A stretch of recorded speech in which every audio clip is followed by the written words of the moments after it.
Coming into the TaxSlayer Bowl, you knew both Georgia Tech and Kentucky were going to run the ball. However, it was the Cats' inability to protect the rock that ultimately cost them the game. That's very hard to overcome against Georgia Tech, and you have to play keep up. You have to score.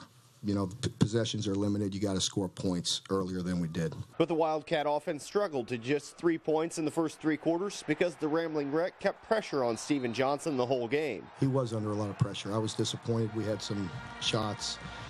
We didn't get good protection. I think we were a little too rattled, a little too flustered, and saw their offense move the ball down the field, so we just needed to calm ourselves down and go out there and do what we know what we can do. Defensively, the Cats couldn't stop Georgia Tech, which put up 266 yards rushing thanks to what the Cats called questionable blocking.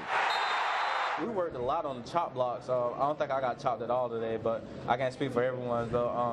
I actually hurdled over someone to avoid a block. You know, I have great respect for Coach Johnson, but nobody else over there is going to say a word to me. While the Cats' 33-18 loss to Georgia Tech certainly stings, the biggest loss may have come after the game.